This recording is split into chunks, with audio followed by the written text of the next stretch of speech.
미시건주의 그랜드 래피드에 가면 한 3,000명 이상 나오는 한 미국 교회가 있습니다.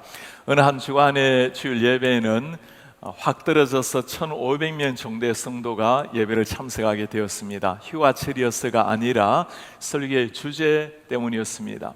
성도님들이 참 듣기에는 불편해할 수 있는 죄의 문제를 다루는 설교였습니다. 동성애를 가지고 설교하자 마음에 많이 불편했던 사람들이 나오지 않게 된 겁니다. 오늘날은 이 죄라는 문제를 가지고 설교하는 것이 참 어렵기도 하고 위험한 이런 시대를 맞이하고 있습니다. 사랑의 하나님이 심판의 하나님, 진노의 하나님이라는 것을 설교하는 것은 쉽지 않은 시대가 된 겁니다.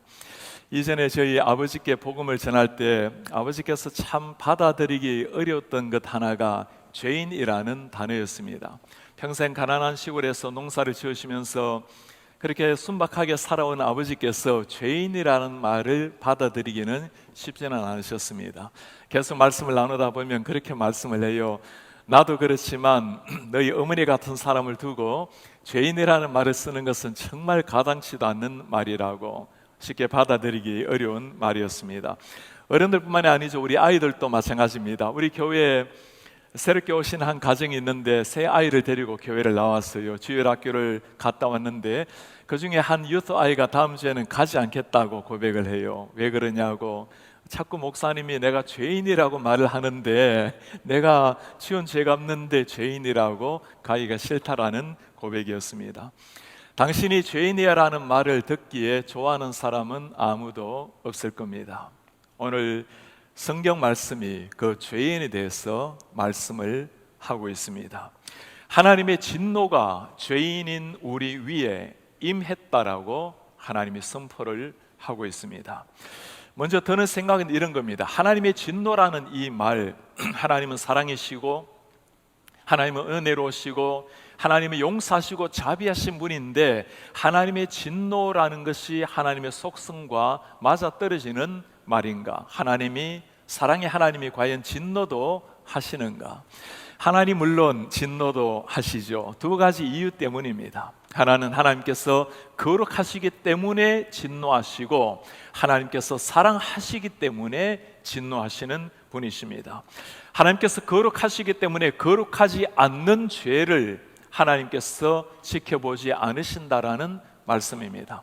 하나님께서는 사랑이시기 때문에 거룩하지 않는 자, 병든 자, 죄든 자를 그냥 기다리지 아니하시고 그들 향해서 진노를 통해서라도 돌아오게 하기를 원하신다라는 말씀입니다. 성경에서 끊임없이 하나님의 진노의 대상이 된 사람들이 누군지 기억이 나십니까? 이스라엘 백성들입니다. 하나님이 사랑하셔서 세계 열방 가운데 특별하게 세움을 입었던 하나님의 백성을 향해서 끊임없이 진노하셨던 하나님, 하나님의 마지막 진노가 무엇입니까? 그 사랑하는 백성들을 이방 나라의 전쟁에서 지게 해서 포로로 잡혀가 노예 생활하게 할 정도로 그렇게까지 진노하시면서 하나님이 원하셨던 것이 무엇입니까? 이제는 정신을 차리고 돌아오라라는 사랑의 메시지였습니다. 오늘 우리에게 주시는 하나님의 말씀입니다. 이 진노가 누구에게 임한다고 말씀을 합니까? 오늘 18절에 바울이 하는 말씀입니다. 하나님의 진노가 불의로 진리를 막는 사람들의 모든 경건하지 않음과 불의에 대하여 하늘로부터 나타나나니. 하나님의 진노가 불의로 진리를 막는 사람들, 이 사람들의 근본 문제가 무엇입니까? 그들의 불의를 가지고 진리 대신 하나님을 거부하는, 하나님을 대항하는 사람들 위에 임하는 진노라고 말씀합니다. 이것이 죄의 본질적인 특성입니다. 죄는 하나님을 중심에 두기를 거부하고 하나님을 배척하는 게 죄의 힘입니다. 로마 시대나 지금이나 똑같은 거죠. 영국의 무신론 협회라는 곳이 있습니다.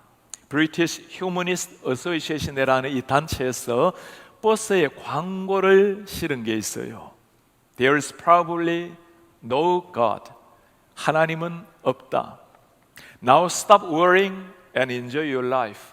걱정하지 말고 인생을 즐겨라. 하나님은 없다. 걱정 말고 인생을 즐겨라. 이들이 늘 하는 말이 있어요. To believe there is God, we are too cool.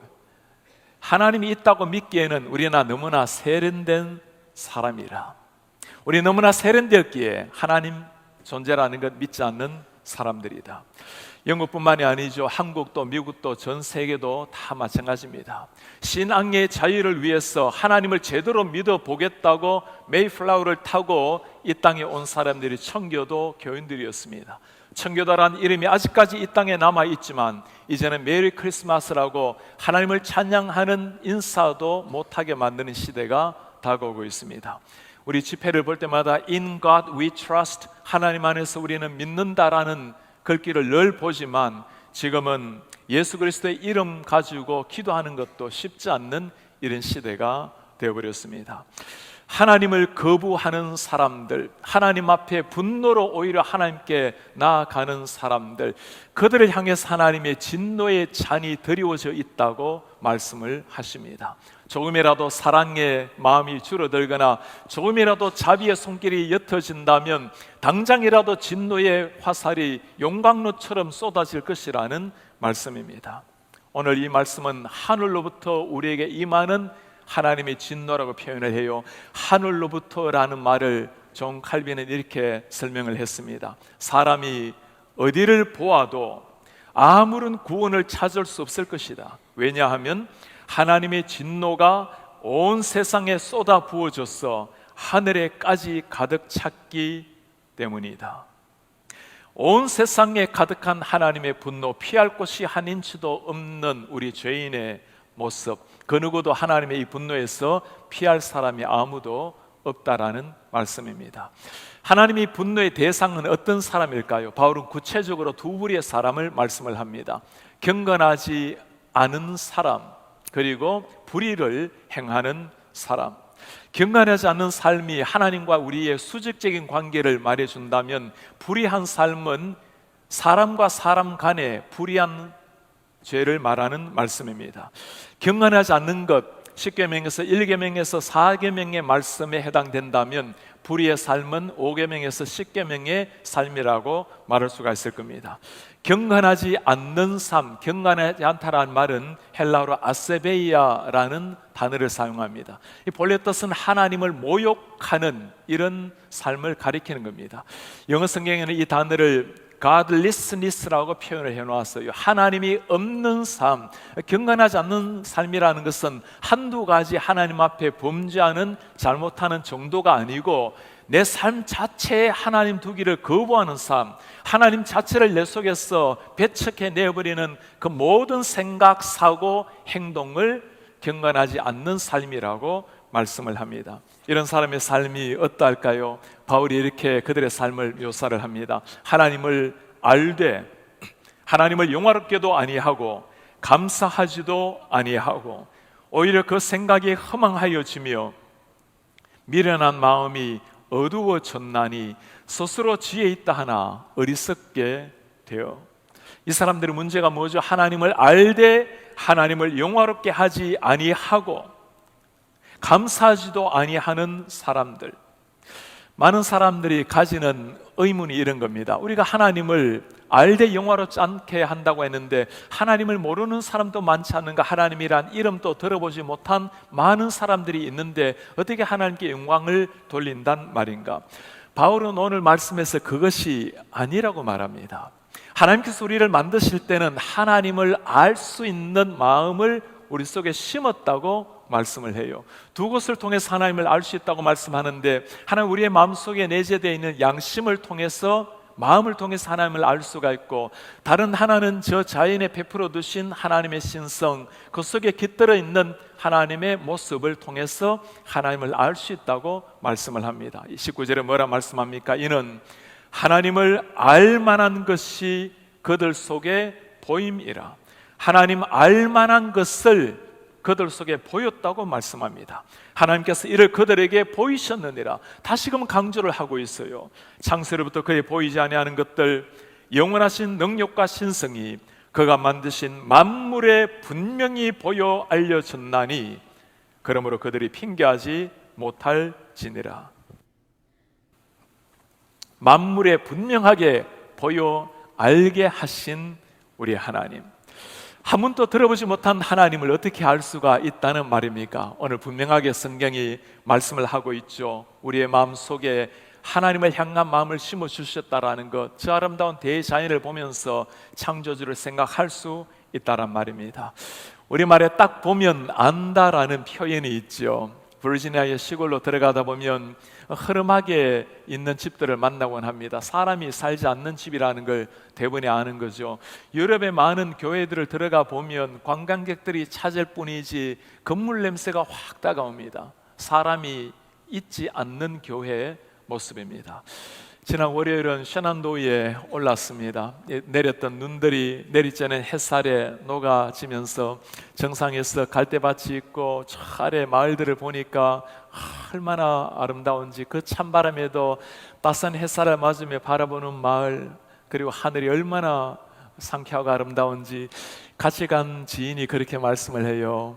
이런 아름다운 천지 만물을 보고도 하나님이 없다고 말하는 사람들 참 불쌍한 사람입니다. 그렇죠. 자연은 하나님께서 당신의 모습을 보여주는 최초의 선교사와도 같은 역할입니다. 여러분 기억을 하시기를 바랍니다. 우리가 하나님을 거부하는, 믿지 않겠다고 하는 불신론, 불신자는 가능할 수 있지만 하나님이 없다고 말하는, 신이 없다고 말하는 무신론, 무신자는 한마디로 불가능하다는 말씀입니다. 하나님을 거부하는 인간, 하나님의 배척하는 사람에게는 반드시 나타나는 것이 있어요. 하나님께서 본래 하나님을 생각하시는 마음을 주셨기 때문에 그 하나님을 생각하지 않으면 그 자리에 다른 것으로 반드시 대체를 한다는 겁니다. 23절에 뭐라 말합니까? 썩어지지 아니하는 하나님의 형상을 썩어질 사람과 새와 짐승과 기어다니는 동물 모양의 우상으로 바꾸었느니라. 너무나 어리석은 인간의 모습, 천지 창조주 하나님의 형상을 썩어 없어질 것으로 만들어버린 인간의 모습. 우리가 어느 곳을 가더라도, 어느 나라를 가더라도 한 가지 공통적으로 발견하는 것이 각종 우상들입니다. 하나님을 경배하지 않는 나라에 가면 얼마나 우상들이 많이 있는지 성경 시대도 마찬가지입니다. 우리의 평안을 빌고 많은 자녀를 가져다주고 물질을 가져다주는 수많은 우상들. 여러분 블레셋 사람들이 섬겼던 우상신의 이름을 기억하십니까? 다곤신이에요. 이 다곤신은 반은 사람 모습이고 반은 물고기 모습입니다. 그들은 해안가에 살았던 사람들이기 때문에 물고기 많이 잡을 수 있도록 저렇게 신을 숭상하고 섬겼던 사람들. 이스라엘 백성들도 마찬가지죠. 그들이 섬겼던 바알신, 바알신은 당시 때 비를 내리는 신으로 이해되었던 신이었습니다.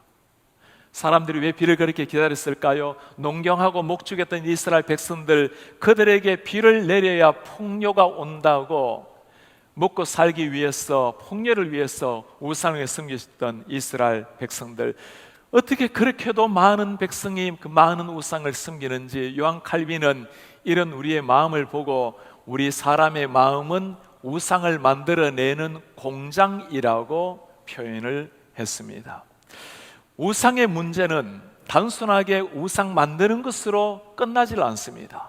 우상은 하나님 대신 우리의 마음을 빼앗아가는 게 우상이에요. 결국엔 우리의 마음을 빼앗아가서 그 앞에 무릎을 꿇게 만드는 게 우상입니다. 우상의 문제는 경배의 문제로 넘어간다라는 말씀이에요. 25절에 뭐라 말합니까? 이는 그들이 하나님의 진리를 거짓 것으로 바꾸어 피조물을 조물주보다 더 경배하고 섬깁니다. 피조물, 하나님을 찬양하도록 만든 모든 피조물, 그 아름다운 피조물을 통해서 하나님을 찬송해야 되는데 피조물을 찬송하고 있는 인간의 어리석은 모습, 태양을 만드신 하나님을 찬송하지 아니하고 태양을 신으로 섬기는 사람들, 바다를 만드시고 통치하시는 하나님을 섬기지 아니하고 저 바다를 섬기는 어리석은 사람들. 이런 말씀을 들으면 오늘날 우리에게는 상관이 없지 않는가라고 생각하는 사람들도 들어 계세요. 그러지가 않습니다. 어느 시대고 우리의 마음을 빼앗아가는 우상은 언제든지 우리 주위에 도사리고 있어요. 폴 트리비 한 말이 있습니다. 당신이 지금 겪는 실망, 낙심, 슬픔은 당신의 마음이 무엇에 사로잡혀 있는지를 보여주는 창문과도 같다. 무엇에 실망하는가? 왜 낙심하는가? 왜 슬퍼하는가? 이걸 보면 우리의 마음이 어디에 집착하고 있는지, 사로잡혀 있는지를 보여주는 창문이라는 말입니다. 여러분 한번 물어보시길 바랍니다. 나는 무엇 때문에 그렇게 마음을 슬퍼하고 무엇 때문에 그렇게 분주하게 다니고 어디에 마음을 빼앗기고 있는가? 하나님을 믿음으로 말미암아 주님이 주시는 평강, 기쁨, 하늘의 축복을 누리면서 살아가는데 내 영혼 평안하다고 그렇게 찬송을 하는데 우리는 무엇 때문에 마음을 조급해하고 무엇 때문에 때로는 화가 나고 분노가 나는지, 내 마음을 빼앗고 사로잡고 있는 그것이 여러분 무엇입니까? 간단하게 한 가지 한번 물어보세요. 우상이라는 것, 이것이 없어지게 되면, 이것이 사라지면 내 인생의 의미와 내 인생의 기쁨이 사라질 것 같은 그것이 무엇입니까? 때로 나의 자녀, 나의 꿈, 사람에게 받는 인정, 칭찬, 내 삶을 평안하게 만들어줄 것 같은 물질, 뛰어난 재능, 다 귀한 것들입니다. 우상으로 될 수 있는 것들이지만 그러나 그 자체로는 다 귀한 것들이에요. 하나님께서 그것을 통해서 마음껏 하나님께 영광을 돌리기를 원하십니다. 그러나 하나님께 영광을 위해서 주어진 것들 청지기로 사용하지 못하고 그것에 내 마음을 빼앗기게 되면 그것이 나를 하나님보다 더 사로잡는 우상이 된다라는 겁니다. 우리 청소년들이 수련회를 가면 가끔 셀폰을 다 수거를 할 때가 있어요. 아무리 뛰어난 설교자라도 그 셀폰의 능력을 제압하기란 정말 어려운 일입니다. 카톡하면 바로 셀폰에 눈이 가는 우리 아이들, 하나님께서 그렇게 불러도 대답하자는 아이들이 이 카톡이 부르면 새벽이고 밤이고 바로 응답을 해요. 우리 자녀들 뿐이겠어요? 우리 성도님들 어떠세요? 대화 나누다가 회의하다가도 카톡 가면 바로 그냥 셀폰으로 눈이 가는 많은 분들, 우리 요즘 B20, P20 운동을 하고 있어요. 성경 20분, 기도 20분, 20분 우리가 하나님 앞에 나아가는 시간, 얼마나 행복한 시간 아닙니까? 텔레비전을 보는데 1시간이 그렇게 쉽게 가는데, 컴퓨터 화면 앞에서 그렇게 1시간을 쉽게 보내는데도 주님 앞에 20분 말씀을 읽고 기도하지 못한다면 이건 우리가 하나님을 향한 예의가 아닌 거죠.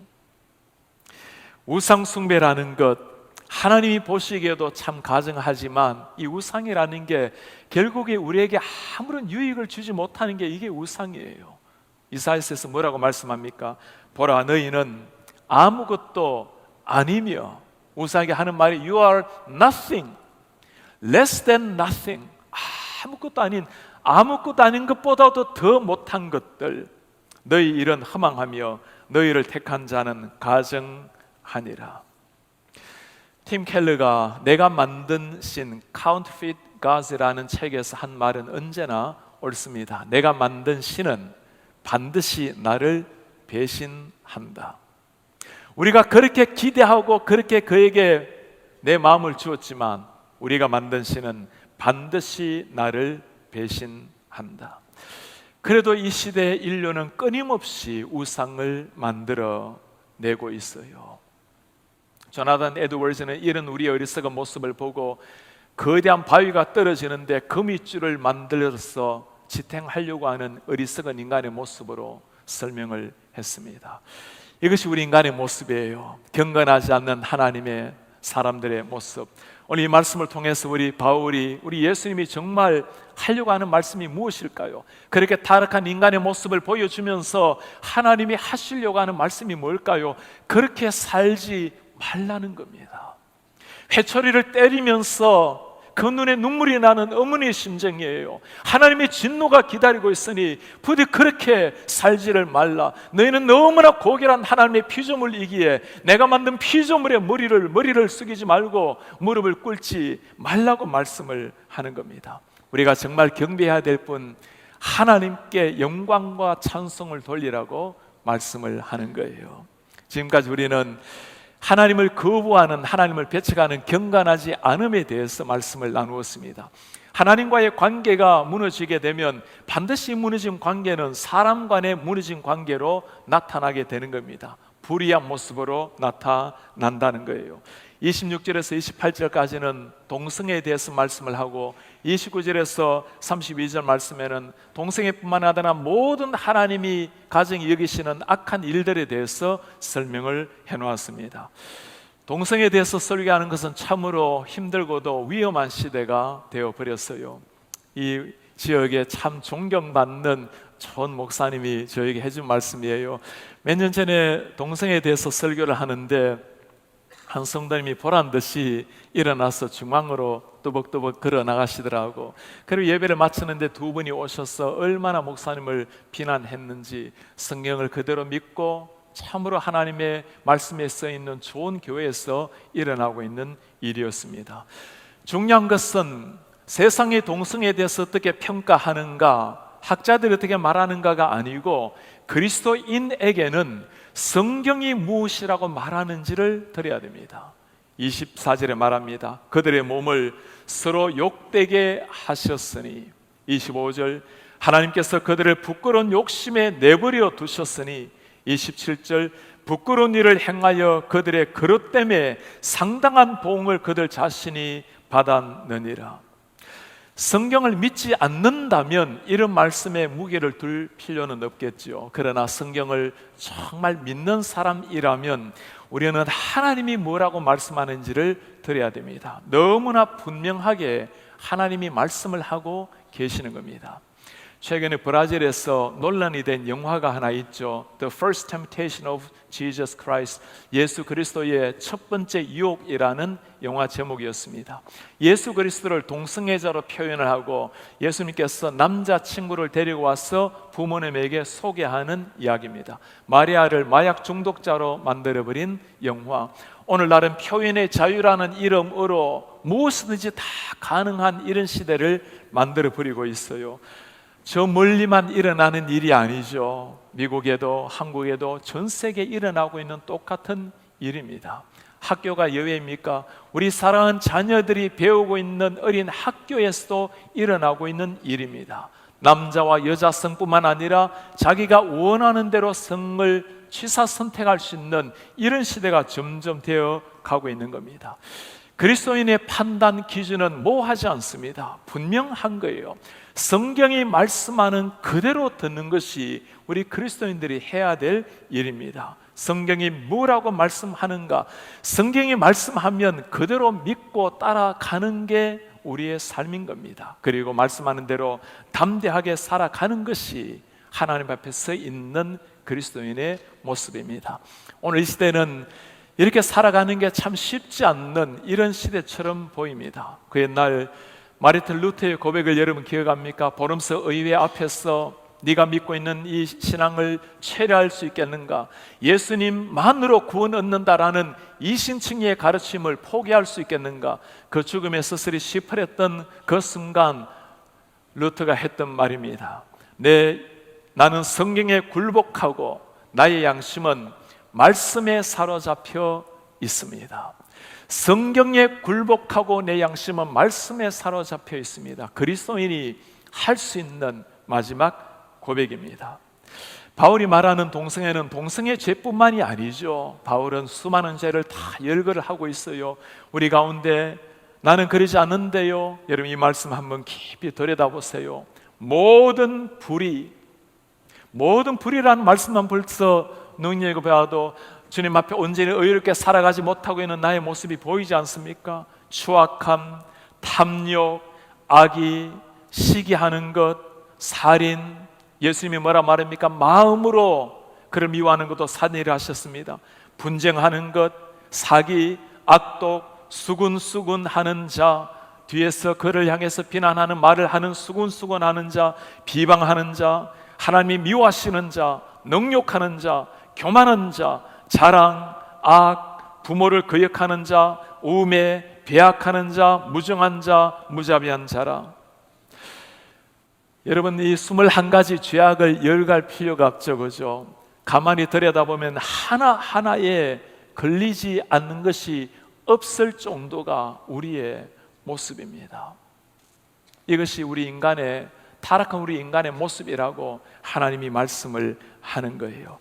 이 죄악된 우리의 모습을 향해서 우리 하나님께서 하시는 말씀이 뭘까요? 오늘 마지막 절에 말씀합니다. 그들이 이 같은 일을 행하는 자는 사형에 해당한다고 하나님께서 정하심을 알고도 자기들만 행할 뿐 아니라 또한 그런 일을 행하는 자들을 옳다고 하느니라.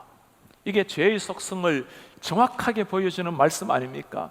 자기 자신들도 죄 속에 들어갈 뿐만 아니라 다른 사람들도 함께 끌어가는 사람들, 은혜를 받아도 때로는 잘 나누지 못할 때가 있는데 이런 죄악 속에 함께 걸어가는 많은 사람들, 이게 타락해 있는 우리 인간의 심성이라는 말씀입니다. 하나님의 진노가 어떤 사람에게 임하는지 임하지 않을 사람이 없을 정도이겠죠. 우리는 이 말씀을 가만히 들여다보면 이런 생각이 들어요. 세상 돌아가는 것을 보면 그렇게 폐악되게 하나님 앞에 범죄하면서 그렇게 살아가는 사람들이 많은데 왜 하나님께서는 당장에라도 진노의 잔을 쏟지를 아니하시는가? 때로는 경건하게 살려고 하는 사람들을 저렇게 고통을 받을 때가 있는데 이렇게 불경건하게 살아가는, 불의하게 살아가는 사람을 왜 하나님은 아직도 참고 계신단 말인가? 이것은 우리에게 늘 다가오는 숙제입니다. 하나님이 과연 선하시다면, 하나님이 완전하시다면 왜 이런 불의를 보고 그냥 계신단 말인가? 그냥 계시는 게 아니죠. 우리 하나님께서 뭐라고 말씀하십니까? 그러므로 하나님께서 그들을 마음의 정욕대로 더러움에 내어버려 두시는 하나님. 이 때문에 하나님께서 그들을 부끄러운 욕심에 내어버려 두시는 하나님. 그들의 마음에 하나님 두기를 싫어하며 하나님께서 그들을 그 상실한 마음대로 내버려 두시는 하나님의 모습. 하나님께서 우리를 향해서 가장 끔찍하게 내리시는 심판 중에 하나가 우리 마음대로 하도록 내어버려 두시는 심판이에요. 오스카 와일드가 한 참 의미심장한 말이 있습니다. 하나님이 우리를 벌 주고자 하실 때는 우리의 소원을 들어주신다. 하나님이 내어버려 두시면 우리 인간이 어떤 모습으로 변해야 될까요? 욕망을 따라서, 끊임없이 욕망을 따라서, 자기 자아를 따라서 달려가는 것이 우리 인간의 모습입니다. 도저히 말을 듣지 않아야 할 때 부모님이 마지막에 하는 말이 뭐죠? 내 마음대로 해라 그냥. 이래 되면 큰일 나는 겁니다. 마음대로 하면 안 되는 거죠. 하나님의 말씀이 들려올 때, 하나님의 그 천둥 같은 음성이 들려올 때 돌아서야만 하는 겁니다. 이 끔찍한 죄악 앞에서 하나님 앞에 무릎을 꿇어서 고백했던 다윗의 고백을 여러분 기억하십니까? 하나님이여, 내 속에 정한 마음을 창조하시고 내 안에 정직한 영을 새롭게 하소서. 나를 주 앞에서 쫓아내지 마시고 주의 성령을 내게서 거두지 마소서. 주님, 나를 주님 앞에서 쫓아내지 말아 주십시오. 성령을 거두지 말아 주십시오. 하나님이 나를 포기하신다면, 주님이 나를 내어버려 두신다면 저는 영원한 죽음의 낭떠러지로 떨어질 수밖에 없는 연약한 가련한 존재입니다. 우리 기도가 바로 이 기도라야 돼요. 우리 하나님의 그 진노의 손이 어느 것 하나라도 해당되지 않을 것 같던 이 죄악 속에 주님 앞에서 고통스러워하는 우리의 모습 앞에 주님, 당신의 손이 조금이라도 나를 놓아버린다면, 나를 내어버려 두신다면 저는 주님으로부터 영영이 멀어질 수밖에 없는 죄인입니다. 오늘 죄인에게 임하는 하나님의 분노, 하나님의 말씀에 대해서 나누었습니다. 하나님께서 정말 우리에게 들려주시고자 하는 말씀이 무엇일까요? 인간이 이렇게 죄악되다고, 인간이 부패했다고 그렇게 하나님이 부르짖고 있는데, 여러분 정말 하나님이 그 다음에 들려주시고자 하는 말씀이 무엇일까요? 주님이 그 말씀 하고 싶은 거예요. 그렇게 살면 안 되는 거라고, 그렇게 살아가면 안 되는 거라고, 너희는 다르다고. 지금 로마 교인들에게 바울이 그 얘기하는 겁니다. 저 로마가 저렇게 무너져 있고 모두가 타락해져 있지만 하나님 앞에 부름을 받은 너희는 그러지 않다고, 하나님 앞에 귀하게 살아야 될 너희들은 그런 것이 아니라고. 우리 하나님, 사형에 처할 이 죄를 위해서 우리 하나님이 하신 일이 무엇입니까? 모두가 사형에 처해야 될 이 무서운 범죄 앞에서 우리 하나님이 하신 일은 마지막 날 당신의 아들을 보내셔서 우리를 대신해서 당신의 아들을 십자가에 사형시킨 일이에요.